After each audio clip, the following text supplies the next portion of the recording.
Hello dear students, कैसे हैं आप लोग। अभी एग्जाम का प्रिपरेशन चल रहा होगा सभी लोगों का अच्छे से, है ना। आज कुछ क्वेश्चन हम लेके आए हैं, देखना है हमको क्वेश्चन को। तो हमारे पास जो पहला क्वेश्चन है, the ratio of sine of angle of incidence and the sine of angle of refraction is 0.75, यानी कि रिफ्रैक्टिव इंडेक्स बता रहा है। Sine of angle of incidence by sine of angle of refraction, refractive index को बताता है, इसका ratio है ना।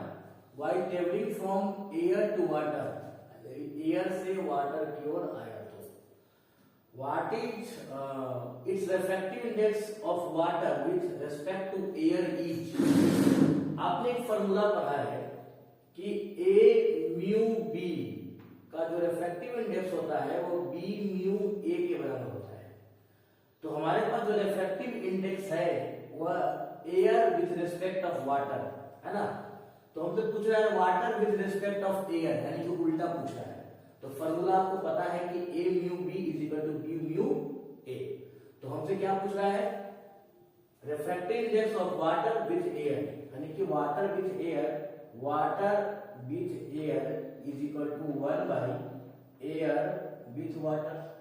तो 1 बाई 0.75, ये चला जाएगा तो 100 गया ऊपर, बाई आया 75।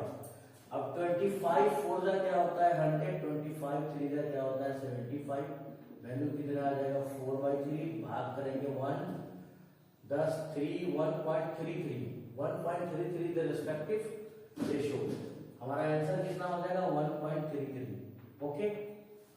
अब हमारा सेकेंड क्वेश्चन है कि a wire of uniform thickness with a resistance of 27 ohm is cut into 3 equal pieces and they join in parallel. Find the net resistance.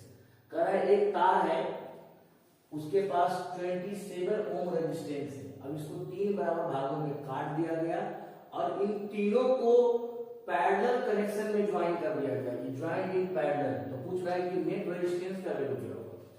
मान लीजिए ये ए बी वायर है, इसका टोटल रेजिस्टेंस 27 है, इसको हम कट कर रहे हैं बी से और सी से। तो ये वैल्यू कितना आ जाएगा 9 ओम, और ये कितना आएगा 9 ओम, और ये कितना आएगा 9 ओम। तीनों रेजिस्टेंस 9 ओम में कट जाएगा। अब क्या कर रहा है, इसका नेट रेजिस्टेंस निकालिए। जब तीनों को हम क्या कर रहे हैं पैरेलल में जोड़ रहे हैं, तो पैरेलल में जब जोड़ेगा तो आपको इसका वैल्यू पता है कि पैरेलल कनेक्शन में जब हम जोड़ते हैं रेजिस्टेंस को, तो उसका जो इक्विवेलेंट रेजिस्टेंस आता है वो नेट रेजिस्टेंस से क्या होता है, कम होता है। इस बात को ध्यान में रखिएगा, है ना।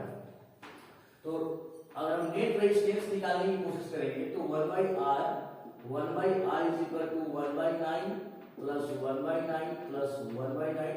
हमारा एलसीएम कितना हो जाएगा 9, और ये 1 1 1, ये 3/9 1/r, और r का वैल्यू हो जाएगा 9/3 इज इक्वल टू 3 ओम। जो नेट रेजिस्टेंस का वैल्यू आया है वो इफेक्टिव रेजिस्टेंस से क्या है, देखिए कम है ना। अब हमारा नेक्स्ट क्वेश्चन इसी चैप्टर का है, calculate the value of resistance which must be connected to 15 ohm to provide an effective resistance of 6 ohm. देखो जी, जो बात मैंने तुरंत बोला है उसी पे ये बेस्ड क्वेश्चन है। कह रहा है कि पैरेलल, कह रहा है calculate the value of resistance. आप उस रेजिस्टेंस का वैल्यू ज्ञात कीजिए जिसको हम 15 ओम रेजिस्टेंस के साथ कनेक्ट करेंगे, तो हमारा नेट रेजिस्टेंस जो आएगा वो 6 ओम आएगा। बताओ, अभी अभी मैंने तुरंत बोला कि पैरेलल कनेक्शन में जब आप रेजिस्टेंस को जोड़ते हैं तो जो नेट रेजिस्टेंस का जो वैल्यू आता है वो क्या आता है, कम आता है। वो वैल्यू 100% कम आएगा, है ना। तो ये 15, ये देखो नेट रेजिस्टेंस कितना आ रहा है 6 ओम आ रहा है। इसका ये मतलब है कि यहाँ पर रेजिस्टेंस को कैसे जोड़ा गया है, पैरेलल कनेक्शन में यहाँ पे क्या गया है, रेजिस्टेंस को जोड़ा गया है। तो यहाँ पर रेजिस्टेंस को पैरेलल कनेक्शन में जोड़ा गया है। तो हम ये करते हैं कि अपने मन से रेजिस्टेंस को R ले लेते हैं, है ना। Let the resistance be R, let the resistance be R। तो 1/r plus 1/15 is equal to कितना होगा 1/6 नेट इफेक्टिव रेजिस्टेंस। तो 1/r का वैल्यू कितना होगा 1/6 माइनस 1/15, 6 और 15 का एलसीएम कितना लेंगे आप ले लीजिए, 6 5 जा और 15 2 जा, तो 1/r इज इक्वल टू 3/30 और r is equal to 30/3 cut के वैल्यू कितना आ जाएगा 10 ओम। ओके, देखो 6 ओम जो वैल्यू है और 10 से भी छोटा है और 15 से भी छोटा है। ओके, अब हमारा क्वेश्चन है कि an object is placed at distance of 24 centimetre from a convex lens. आपको ये पता होना चाहिए कि कॉन्वेक्स लेंस का जो फोकल लेंथ है वो पॉजिटिव होता है। कॉन्वेक्स लेंस और focal length 10 centimetre. When an image is formed on the other side of the lens, जब एक इमेज का फॉर्मेशन होता है और लेंस की दूसरी साइड की तरफ होता है, तो आप उसका डिस्टेंस निकालिए जो स्क्रीन से, calculate distance of screen from the lens, जहां भी इमेज फॉर्म हो रहा है उसका लेंस से क्या कितनी दूरी पर इमेज फॉर्म हो रहा है, उसका डिस्टेंस को प्राप्त करना है। तो बच्चों ये बात आपको ये ध्यान रखना होगा कि कॉन्वेक्स लेंस का focal length, convex lens focal length positive, concave lens focal length negative. Convex lens power positive, power हमेशा पॉजिटिव आएगा, है ना, और कॉन्वेक्स लेंस पावर हमेशा किसमें आएगा, नेगेटिव। ओके, अब क्वेश्चन क्या कर रहा है कि calculate an object is placed at a distance of 24 centimetre. तो पहले कि अकॉर्डिंग टू लेंस फार्मूला होता क्या है, lens formula 1/f is equal to 1/t minus 1/u। हमको वैल्यू किसका कैलकुलेट करना है, इमेज का, तो 1/f plus 1/u is equal to 1/t।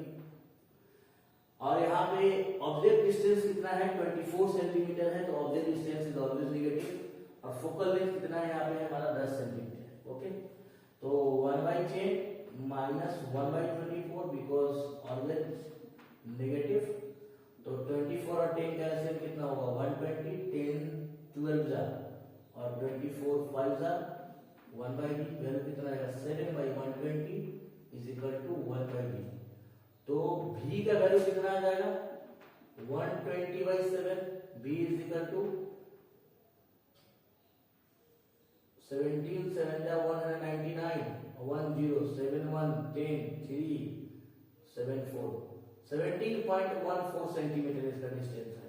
Okay, अब हमारा क्वेश्चन इसी टाइप का क्वेश्चन है, लास्ट क्वेश्चन, कि एक लेंस ऐसा है जो रियल इमेज बनाता है और उसका फोकल लेंथ 8 सेंटीमीटर है, तो उसका पावर क्या होगा। देखिए, जो लेंस रियल इमेज बनाता है वो लेंस होता है कौन सा है, कॉन्वेक्स लेंस, और कॉन्वेक्स लेंस का फोकल लेंथ क्या होता है पॉजिटिव, तो पावर भी क्या होगा पॉजिटिव होगा। और पावर का फॉर्मूला आपने पढ़ा है कि power of lens is equal to 1/फोकल लेंथ, लेकिन फोकल लेंथ होना चाहिए मीटर में। अगर मीटर में नहीं है तो उसको हम सेंटीमीटर को कैलकुलेट करेंगे मीटर में।